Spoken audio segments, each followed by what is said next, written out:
Assalamualaikum warahmatullahi taala wabarakatuh. Yang saya hormati Ibu Ustazah Halimah Alidrus. Perkenalkan, nama saya Saiful Rijal dari Banten. Saya ingin menyampaikan informasi tentang keumatan. Saya melihat ada hal atau kejadian ataupun kebijakan yang patut saya duga bisa membatalkan atau tidak sahnya haji dan umrohnya jamaah haji Indonesia. Karenanya saya mohon kiranya Ibu saja berkenan mengkritisi isi video ini terhadap hal-hal yang memang dianggap benar. Monggo silahkan dicarikan jalan solusinya, jadikan jalan keluarnya, atau bisa ditanggapi secara publik isi video ini agar umat bisa menyimak dan bisa mengikuti.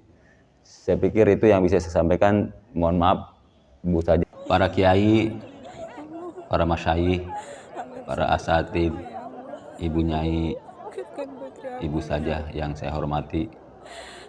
Yang pertama terkait masalah wukuf. Wukuf kan ya sudah maklum lah, wukuf adalah mu'dhamu arkanil haji. Yang jadi masalah adalah waktunya ya. Kalau tempat oke ya, zonanya jelas Eropa ada batasnya, kemudian juga ya kita juga insya Allah ibadah lah. Ibadah artinya tidak dalam keadaan gila ya. Jadi sederhana persyaratannya, cuman ini masalah waktu ya. Saya seseorang yang mungkin juga banyak yang seperti saya yang mengikuti menggunakan darjah yang tinggi lah, darjah yang besar ya. Nah, posisinya waktu itu saya alami ya, pribadi saya ingin haji saya sah. Wajar kan seorang jamaah haji ingin hajinya sah. Kalau mabrur ya saya ngukur diri lah, kalau mabrur saya juga tahu diri ya. Saya ingin haji saya sah aja. Sementara kata guru saya, ya kalau wukuf di luar waktunya dan beliau menggunakan darjah tinggi, ya dengan menggunakan darjah rendah itu kata beliau ya tidak sah hajinya. Karenanya saya berjuang bagaimana saya sah wukufnya sehingga sah haji saya. Saya ikuti alur jamaah secara umumnya ke Eropa. Waktu itu kan tanggal 9 Zulhijjah versi Saudi, versi saya itu 8 ya, sehingga kemudian saya berupaya balik lagi ya ke Muzdalifah, kemudian ke Mina, dan itu saya balik lagi. Nah, untuk balik lagi ke Eropa itu tidak mudah ya. Waktu itu kan di Mina itu versi Saudi itu ada tanggal 10 Zulhijjah, sementara versi saya itu yang saya yakini itu tanggal 9 Zulhijjah. Maka saya balik lagi ke Eropa. Saya tayangkan ya tuh referensinya ada tuh di kitab ya di sini ya. Saya tampilkan video. Nah, untuk nyampe berjuang agar saya itu saya harus ngumpet-ngumpet gitu ya, seperti kriminal lah gitu kan. Jangan sampai ketahuan askar, ketahuan polisi gitu kan. Bahkan saya juga udah siapkan beberapa jawaban gitu kan, kalau ada yang nanya polisi jawabannya jar aja lah, berkunjung atau jalan-jalan gitu. Kan nggak bohong, soalnya kan berkunjung kan ke mana, ke Jabal Rahmah. Saya berjalan sampai ke Raudhoh ya. Raudhoh itu yang di Mekah, bukan Raudhoh di Madinah maksudnya ya. Disitulah baru ada mobil, ada kendaraan, baru saya ke Arafah dengan rasa tegang ya. Tegang, takut dideportasi misalnya. Nah, setelah sampai ke Arafah, saya langsung menuju ke Jabal Rahmah. Di sana mungkin ada terkumpul mungkin sekitar ya mungkin 200 orang lah. Ada juga beberapa puluh orang dari Indonesia lah. Ada juga dari beberapa negara lain gitu. Akhirnya saya wukuf asar sampai maghrib ya, mempertemukan siang dan malam, alhamdulillah. Dari situ kemudian saya ke Muzdalifah. Sempat juga ya saya dapat teguran ya, saya itu di masjid Muzdalifah, lupa namanya apa tuh. Untung saya nggak diusir, hanya diusir aja lah gitu kan. Ya kira-kira itulah, maksudnya orang seperti saya ini kan juga banyak di Indonesia. Model tahun kemarin ya, 2023 itu atau 1444 Hijriah itu, Saudi menetapkan lebih dulu kan lebaran hajinya kan. Artinya versi mereka itu tanggal 10 Zulhijjah, versi kita kan tanggal 9. Andai kata saya waktu tahun kemarin berangkat haji misalkan, kan saya mau tidak mau harus mengikuti jadwal Saudi kan. Tanggal 9 versi mereka, sementara versi kita Indonesia tanggal 8. Dan saya meyakini bahwa isbat Depag itu ya mumpuni gitu, sikoh gitu. Di sana juga bukan hanya Depag saja, ada kemana maksudnya, ada juga dari NU, dari ormas-ormas yang mereka juga expert di bidangnya kan, ya punya ahli-ahli hisab gitu. Saya punya pedoman ke situ gitu. Nah, ketika misalkan saya ke sana waktu itu kan, saya yakini bahwa itu masih tanggal 8, kan jadi nggak sah itu. Wukufnya gitu kan. Atau misalkan saudara-saudara kita yang menggunakan darjah kecil ya, misalkan diwajibkan oleh pemerintah Lebaran Idul Fitrinya adalah misalkan tanggal hari Senin misalkan ya. Sementara mereka berpedoman bahwa hari Minggu sudah masuk Lebaran Idul Fitri. Nah, ketika mereka dipaksakan lebarannya hari Senin, berarti kan hari Minggu masih puasa tuh. Kan menurut mereka itu haram kan? Mereka sudah beranggapan bahwa itu tanggal 1 Syawal gitu. Kan pola pikirnya seperti itu kan. Tapi kok maksud saya kok pola pikir itu hanya di Indonesia gitu. Kok ketika ke Eropa itu, ke Mekah, pola pikir seperti itu kok jarang gitu, jangan berkembang gitu. Jadi saya langsung copy paste aja dan ngikutin pemerintah Saudi gitu. Ya saya juga berpikir ini kan pakai ilmu ya, saya ngaji juga, kemudian juga buka beberapa kitab ya. Ya ini masalah besar menurut saya, masalah besar. Ketika wukufnya gagal kan automatically kita diwajibkan untuk tahalul ya, motong kambing, kemudian adalah beberapa urutannya kan. Setelah itu juga kita wajib mengqadha pada tahun berikutnya. Kemudian misalkan saya gagal ya, atau seseorang gagal ya dalam hal wukuf, misalkan tidak sah, dia daftar lagi tuh, nunggu lagi kan waiting list 20 tahun misalkan, dia berangkat lagi kan. Ketika berangkat lagi tetap sama juga kondisinya seperti itu, nggak berubah. Jadi nggak ada jalan keluarnya nih, katanya sih dari semenjak 1920 Saudi itu menerapkan darjah kecil gitu ya. Ya monggo saja, saya sih nggak mau ingin masuk ke domain wilayah mereka ya. Mereka juga punya penetapan sendiri, punya ijtihad sendiri. Monggo, tapi kami ini yang punya keyakinan dengan darjah besar, ya tolonglah dikasih kesempatan gitu, diperbolehkan untuk wukuf sesuai keyakinan jadwal kami gitu kan gitu. Dan yang orang seperti saya ini banyak, teman-teman saya juga ingin melaksanakan wukuf sesuai jadwal yang berlaku di Indonesia ya, penetapannya itu. Tapi mereka nggak berani, takut dideportasi gitu kan. Kalau deportasi kan urusannya ribet, akhirnya hajinya juga nggak selesai kan. Dia tidak bisa melaksanakan ifadah, sa'i dan seterusnya gitu. Jadi ini dilema gitu menurut saya. Barangkali para masyayikh, para ustadz, para kiai ada solusinya gitu kan, atau ada akses ke pemerintah, bisa disambungkan lagi kemudian ke pemerintah Saudi agar diusulkan, agak ada kebijakan lah, ada toleransi untuk orang-orang yang seperti saya ini gitu ya, yang bermadzhab Syafi'i, dan saya yakin di Indonesia ini cukup mayoritas gitu itu terhadap wukuf gitu ya. Jadi sedangkan wukuf kan ya jelaslah pangkalnya ya, ibaratnya sasis atau nomor mesinnya haji itu ya wukuf gitu. Mudhu muarkanil haji ya, jadi saham tunggalnya haji ya wukuf gitu. Jadi harus benar-benar benar-benar apik lah gitu kan. Jadi ini hanya terkait waktu ya, tapi itu sangat penting sekali gitu kan, karena menyangkut keabsahannya wukuf, maka juga terkait dengan keabsahannya haji. Sedangkan orang untuk haji tidak mudah. Mungkin ada yang jual sawah, kemudian ada juga yang ya samalah ngantri yang 20 tahun, 25 tahun, ada bahkan juga di atas 30 tahun gitu. Nah juga kasihan juga mereka kalau sampai kemudian mengalami hal seperti saya ini gitu.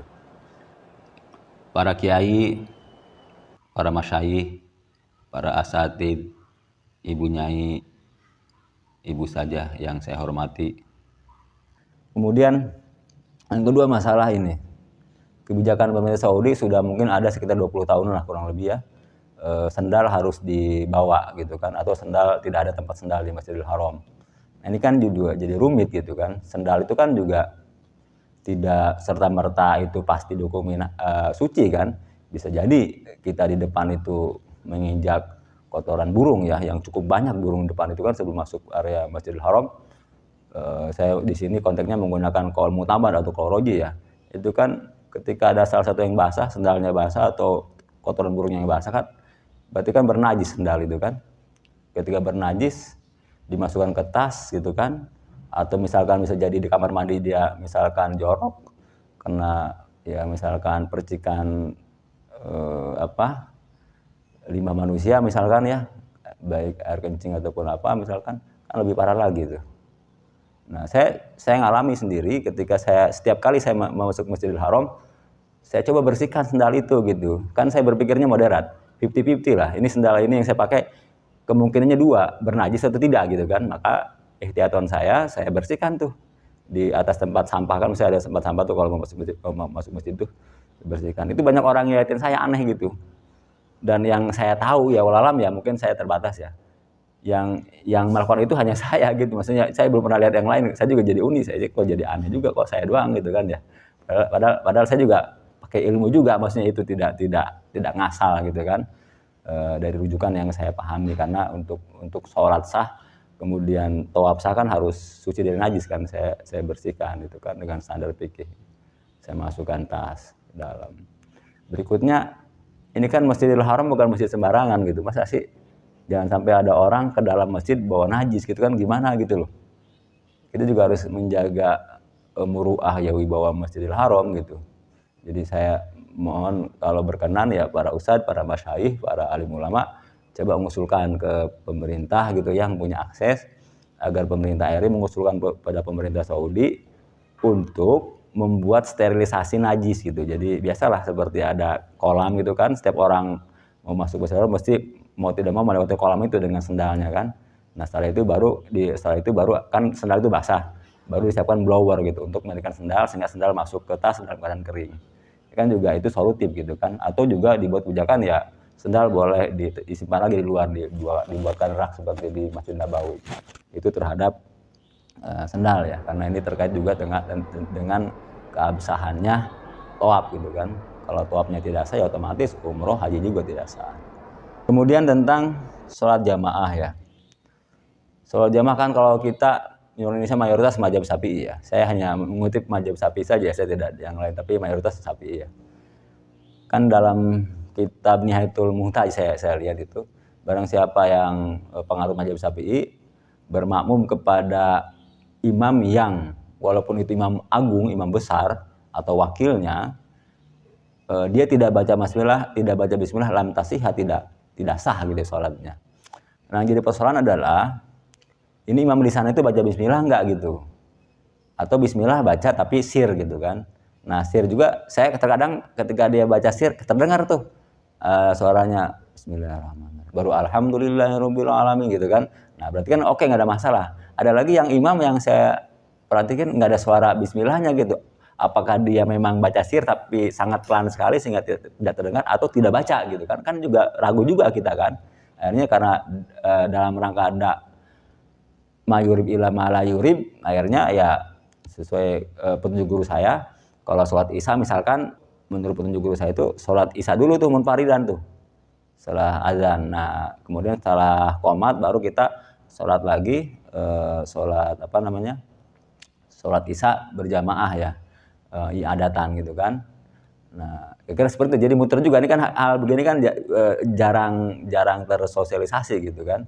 Maksudnya cobalah diremukan gitu, gimana tolong disampaikan gitu kan, kalau ini benar gitu ya, tolong disampaikan. Dan juga kalau belum ya difatwakan dalam lembaga yang resmi gitu, gimana kaifiat cara sholat berjamaah dengan beda mazhab, kira-kira seperti itu. Atau lebih mantap lagi kalau misalkan pemerintah RI mengusulkan kepada pemerintah Saudi agar seluruh imam Masjidil Haram dan seluruh imam Masjidil Nabawi agar membaca bismillah gitu, walaupun sir gitu kan. Mungkin bagi mereka tuh baca bismillah sunnah gitu, seperti halnya kita auzubillahi minasyaitonir rajim sunnah kan. Jadi kalau itu kan kita ragu bahwa berarti imamnya baca bismillah sir gitu kan. Kalau ini kan kita bingung baca atau enggak gitu. Itu terhadap sholat jamaah di Masjidil Haram atau Nabawi. Kemudian mengenai marma ya, saya lihat ya mungkin saya terbatas ya, yang saya lihat dan saya alami waktu saya haji itu rata-rata orang jamaah itu melempar batu itu ke tembok gitu, ke haid gitu ya. Dan bisa dilihat juga di video-video itu banyak, bahkan mungkin mayoritas yang lemparnya ke atas bukan ke bawah. Sedangkan dalam kaidah fikih mazhab itu, mazhab Syafi'i, harus qasdul marma, artinya targetnya itu atau skipannya itu kalau baca sniper itu harus ke marma targetnya, bukan ke haid. Kan haid itu kan hanya sekedar penghalang ya dari pemerintah Saudi membuat haid itu tembok itu agar batu dari arah berlawanan tidak saling lempar gitu. Bukan marma gitu kan.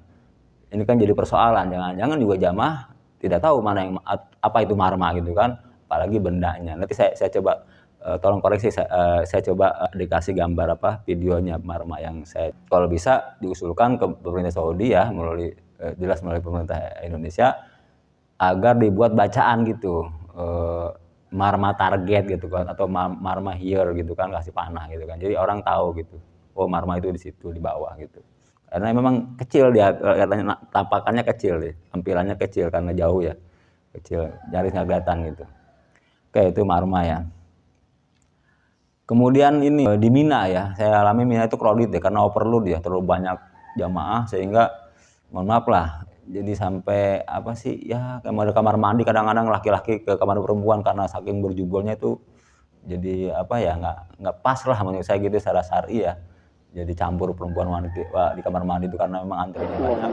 Kalau bisa ya diusulkan lah gitu kan, mangga diusulkan oleh pemerintah RI melalui para masyayikh, para ustadz dan pada akses kepada pemerintah Saudi agar dibangun gitu, agar dibangun bangunan permanen di tingkat sehingga layak huni lah gitu kan. Dengan demikian juga nanti barangkali itu ada hikmahnya, kuota haji akan bertambah ya, karena mungkin wazannya jamaah haji itu hitungannya mungkin kapasitas Mina ya.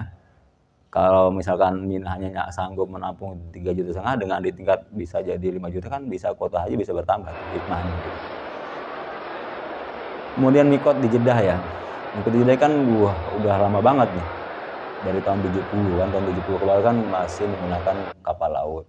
Kapal laut kan rutenya beda dengan kapal udara. Jangankan beda kapal laut dengan udara ya, dengan kapal udara ya. Mobil saja kan ketika lewat tol dengan lewat non tol, tidak di luar tol, itu kan beda rutenya gitu kan. Nah, ini tolong saya koreksi kalau salah ya. Yang saya tahu mikot itu udah 5. Kita Yalamlam, kita jelas kita termasuk Yaman, mikotnya Yalamlam di daerah ini. Ini saya bicara yang ini ya, yang gelombang kedua ya, yang langsung ke Mekah gitu kan. Nah, ini kan jelas di pesawat itu sudah diumumkan bahwa kita akan melewati Yalamlam gitu kan. Jelas itu, baik kita menggunakan pesawat Saudi Airlines, menggunakan Garuda, menggunakan Lion, menggunakan pesawat apapun tetap sama situ gitu. Berarti jelas bahwa kita melewati Yalamlam. Jadi kalau saya ya di Yalamlam itu di atas pesawat saya bermikot ya. Walaupun mungkin itu kondisinya paling 10% pesawat itu ya. Saya sudah sampaikan, mereka nggak percaya. Pokoknya mau kata orang tua dulu juga itu di Jeddah gitu. Ya kan? Sedangkan yang saya tahu 5 ini ketika misalkan kita tidak melewati saja yang 5 ini, tapi ada yang terdekat, maka kita ngambil mikot yang terdekat kan gitu. Kalau ini kan jelas terlewat gitu. Jadi tidak bisa menggunakan mikot alternatif. Kan ada mikot alternatif tuh. Pasti dalam Ridho itu dikatakan fa'ilam yuhaidi syai'an ahrama marhain min Mekah gitu. Kalau nggak melewati sama sekali baru kita berihram 2 marhalah dari Mekah gitu. Di antaranya Jeddah atau dimanapun lah, pokoknya 2 marhalah gitu kan. Nah, jadi Jeddah itu hanya mikot alternatif ketika tidak melewati salah satu dari 5 itu gitu kan. Ini kan melewati, mau nggak mau kan harus di atas pesawat gitu kan, mikotnya gitu. Ketika dia Jeddah, maka dia kena dam 1 ekor kambing ya, 1 ekor kambing, melanggar wajib haji gitu. Sedangkan kondisinya kan dari tahun 70 ini, berapa juta orang yang harus bayar dam kambing gitu kan. Ini maksudnya tolong dibahas ya, maksudnya bener nggak kabar saya ini kan, mungkin terjadi perdebatan, monggo aja silahkan, tapi ini harus ada jalan keluar gitu. Jadi dengan alasannya ketika di Jeddah itu orang tua dulu juga begini di Jeddah. Ya mungkin orang tua dulu itu konteksnya naik perahu itu kan, naik perahu kan beda ininya, rutenya, dan Jeddah itu kan luas, bukan kecil gitu ya. Luas sekali Jeddah itu. Mungkin bisa sebesar Kalimantan Selatan mungkin, atau besar lah Jeddah itu, besar sekali ya. Kemudian manasik haji umroh tanpa toharoh. Ya betul sih judulnya memang kita mau hajian mau umrohan gitu kan.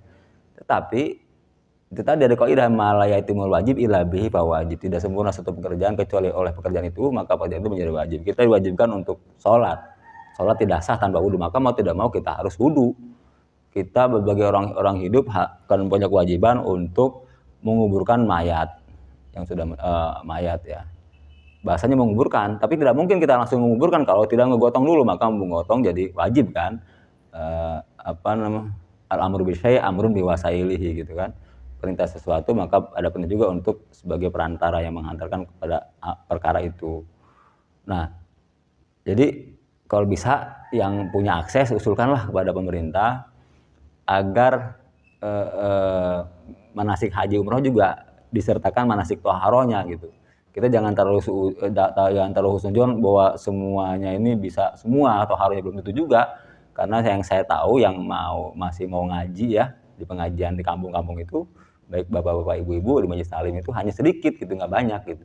Dan trennya sekarang kan nih orang yang haji atau umroh kan yang punya uang, bukan yang bisa ngaji gitu. Dulu kan rata-rata orang-orang ulama lah, orang-orang yang ngerti agama baru haji gitu. Sekarang beda trennya. Kalau bisa usulkan itu, bahkan kalau kata Syekh Ibnu Ruslan, beliau berkata wa kullu man bi ghairi ilmin ya'malu amalu mardudun la tuqbalu. Setiap orang yang tanpa ilmu dia mengamalkan suatu amalan, maka amalannya jelas tertolak. Dalam persoalan Torah ini kan banyak sekali pernak-pernik yang membuat seseorang itu gagal dalam sholat tawaf ya, artinya tidak salah gara-gara toharoh. Misalkan saja sederhananya ketika seseorang itu dia punya hadas besar, mandi tidak ada adegan duduknya. Dan ketika duduk kan dia harus nyiram bagian yang terbuka tadi kan. Ketika dia tidak melakukan itu maka kan tidak sah mandi junubnya. Ketika mandi junubnya atau mandi hadas besarnya tidak sah, automatically berarti dia masih berstatus punya hadas besar kan, otomatis tidak sah sholatnya, juga tidak sah tawafnya tidak sah, otomatis juga merambat kepada tidak sahnya haji dan umroh. Atau dia misalkan wudhu pakai air mustama. Makanya adalah sebuah kemestian agar toharoh itu menjadi paket yang terpadu dengan manasik haji gitu. Dia harus sejalan sepadan kira-kira gitu. Jadi kalau bisa ya usulkanlah agar ada juga paket toharoh dalam bimbingan manasik tadi gitu. Kemudian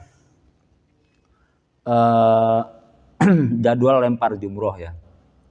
Jadwal lempar jumroh yang saya tahu baca di kitab itu ba'da zawal gitu, sampai ghurubiha, sampai menjelang maghrib lah gitu kan. Katanya ya pokok ilal fajri ya. Dakil mengatakan sampai subuh gitu kan. Nah, sementara Indonesia dapat jadwal dengan negara Asia Tenggara yang kira-kira badannya sama lah, seimbang, sepantaran itu, dapatnya pagi hari gitu. Nah, ini kalau dari mana gitu? Saya mungkin terbatas ya, bukan berarti nggak ada.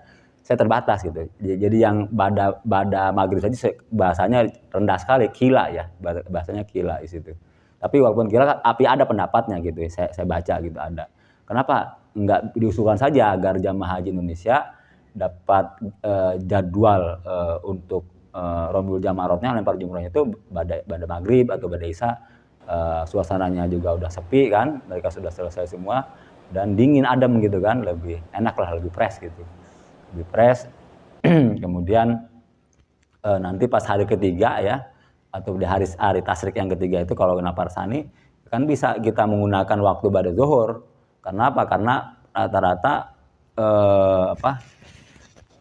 jamaah itu kan udah mulai mengosong tuh di napar awal itu. Bahkan saya dengar itu, saya pernah baca di Gunyah ya, kitab karangan Tuan Syekh Abdul Qadir ini ya, ada RT-nya Tarekat Qadiriyah.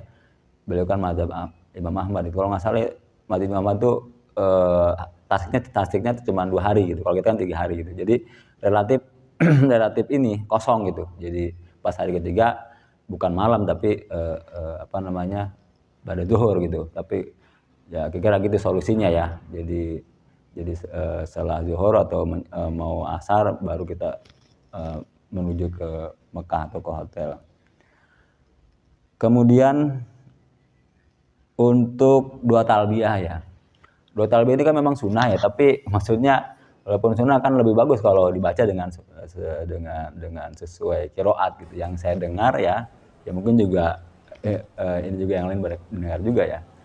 Tidak sesuai qiraat gitu, maksudnya nggak enak aja gitu. Maksudnya bagusnya kan sesuai qiraat gitu. Seperti innal hamda waqaf gitu kan.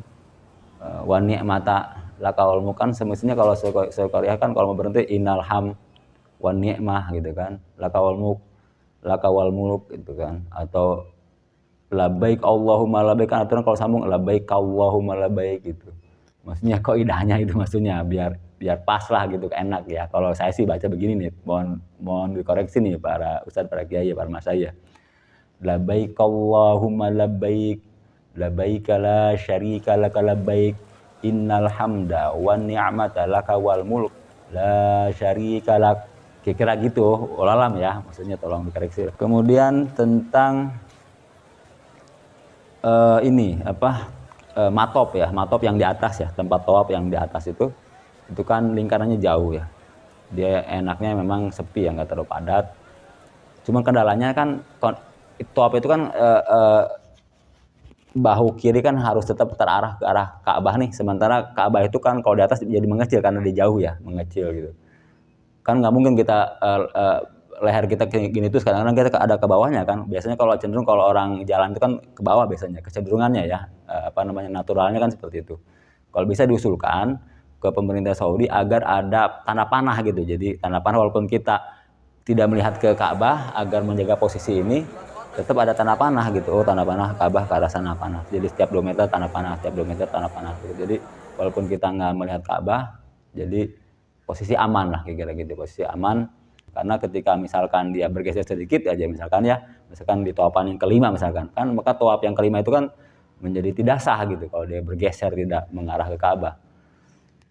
Enggak, ketika 5 kemudian selesai dia 7 tawafan, sementara ada satu yang nggak sah, berarti kan hanya 6 itu kan. Ketika 6 ya berarti kan nggak sah juga tawafnya. Nggak sah tawafnya ya umrohnya nggak sah, hajinya nggak sah. Kemudian pesawat ya, pesawat kalau memungkinkan pesawat yang ngangkut jamaah haji dan umroh itu ada musolanya lah gitu kan, ada musolanya. Cuman masalah teknisnya air jelas susah lah, nggak mungkin jam wudhu di situ di pesawat. Kalau pakai tayamum, pakai tanah ya, tayamum ya, itu aman nggak buat mesin kendaraan, berbahaya nggak? Kalau nggak berbahaya kan bisa juga pakai tayamum. Karena apa? Karena begini, ini kan ketika jamaah umroh itu berangkat ke sana, ke Mekah gitu kan, ke tanah suci, pulangnya kan mesti ada 2 sholat yang tertinggal, termasuk juga jamaah haji ya, yang lain juga jelas otomatis lah pulangnya itu akan ada beberapa sholat yang tertinggal. Kalau niatnya dia sunnah, sementara sholat yang fardu yang wajib itu wajib hukumnya, kan nggak mungkin berbenturan mengalahkan yang wajib, sunnah itu nggak mungkin. Makanya kalau kata guru saya itu dikonversikan niatnya dalam bentuk niat wajib gitu. Jadi niat kesana itu dalam rangka membantu sesama muslim yang usaha di bidang travel gitu kan. Itu kan wajib juga menolong sesama. Bagian hukumnya ya ada masalah kan, seperti orang jadi TKI, TKW ketika kemudian dia ada waktu umroh atau hajian kan tetap sah. Atau bisa juga dengan niatkan misalkan niat haji umroh pertama umroh wajib misalkan, atau bagi haji yang kedua qadha dan seterusnya lah. Seperti halnya misalkan kita berdehem di dalam sholat, kan ketika berdehem dalam sholat kan itu membatalkan sholat gitu. Tapi ketika dia berdehemnya dalam rangka menunaikan yang wajib, rukun qauliyah seperti Fatihah, biar Fatihahnya makharijul hurufnya keluar, biar fasih, kan nggak membatalkan gitu, karena ada membela yang wajib tadi gitu. Itu mungkin kira persoalan juga itu ya, persoalan jangan sampai orang umroh tapi kok ujungnya ada maksiatnya gitu. Maksiatnya itu meninggalkan sholat gitu. Kan katanya kan ini kan perjalanan jauh dan ibadah. Iya betul, jauh dan untuk ibadah. Kan ada, masa sih nggak ada keringanan? Ada keringanan, tapi kita nggak menjalankan kan, yaitu keringanannya yaitu jamak qasar, kan tidak melaksanakan itu. Kemudian berikutnya adalah masalah pindah mazhab ya. Kan dalam mazhab kita itu kan bersentuhan dengan lawan jenis yang bukan mahram itu kan batal gitu. Biasanya sih yang membatalkan itu biasanya sentuhan kaki ya, bukan tangan ya. Biasanya kalau tangan aman, mereka juga kan rapi perempuan itu. Nah, makanya kalau saya tawaf itu saya akan cari jamaah Indonesia atau Asia Tenggara. Biasanya mereka perempuannya pakai kaos kaki. Jadi aman dari itu. Nah, daripada misalkan kita pindah mazhab ya, kan harus satu qadiyah, satu paket ya, nggak bisa pindah begitu saja, harus tahu juga tata cara toharohnya dan segala macam, tata cara wudhunya gitu kan. Nah, untuk mempelajari tata cara wudhu tohoronya Imam Syafi'i kan kita cukup kesulitan, apalagi untuk mazhab yang lain yang baru ya. Kemudian juga kitabnya juga apa kita nggak tahu. Saya pernah temukan itu di kitab Raudhatul Thalibin ya. Kalau nggak salah bahasanya begitu, wa in taqidu wudu'ul malmus wudu'u ghair amdin bi ghairi syahwatin fi sahih gitu kan. Jadi batal wudunya orang yang disentuh, yang tersentuh gitu ya, orang yang nyentuh tanpa syahwat. Kemudian yang tadi fi sahih gitu, jadi batal wudunya itu batal, tapi fi sahih ujungnya fi sahih. Berarti kalau fi sahih itu kan tidak 100%. Artinya tidak jazman atau tidak qat'an. Kalau jazman qat'an jelas bila khilafin ya. Berarti kalau pesawat itu dalam mustalah fikihnya itu berarti ada ulama minoritas yang mengatakan tidak batal gitu. Nah, itu saya pakai gitu kan. Saya pakai walaupun itu qaul dhaif tapi rajih min haisul waqi, karena kita sulit sekali menghindari itu gitu. Karena kalau misalkan gara-gara itu kemudian misalkan jamaah itu harus wudu lagi gitu kan dia akan tertinggal oleh jamaah, belum itu juga dia tahu pulangnya kan, atau jamaahnya nunggu juga madarat juga kan gitu kan, bisa pakai qaul dhaif tadi ya, karena ini kepepet ya, bukan ini karena keadaan lah, bisa mungkin dipakai kan qaul dhaif itu. Tapi kalau kentut kan jelas itu mah udah qat'an ya, dilahirapin harus wudu lagi kira gitu. Itu masalah pindah mazhab gitu, jadi tidak semudah itulah kalau menurut saya, harus satu qadiyah, kalau setengah-setengah bisa talfik. Oke, saya sekali lagi mohon pencerahannya, mohon koreksiannya, mangga ditanggapi gitu ya. Mudah-mudahan ini bukan masalah saya gitu ya, ini masalah kita semua ya, terutama jamaah haji dan umroh Indonesia gitu. Dan mohon berkenan ya, semestinya saya yang telepon ya, cuman saya nggak tahu nomor teleponnya ya para ustadz, para kiai, para masyayikh. Mungkin saya cantumkan telepon saya di sini ya gitu kan, mungkin kita bisa saya mungkin bisa belajar lebih banyak lagi lah gitu, minta pencerahannya gitu kan. Mangga mau dibahas di video juga biar lebih umum, biar orang tahu juga, mangga silahkan gitu kan ya. Ini juga apa yang saya sampaikan jangan jadikan pedoman gitu, ini hanya sekedar blueprint lah kira-kira begitu.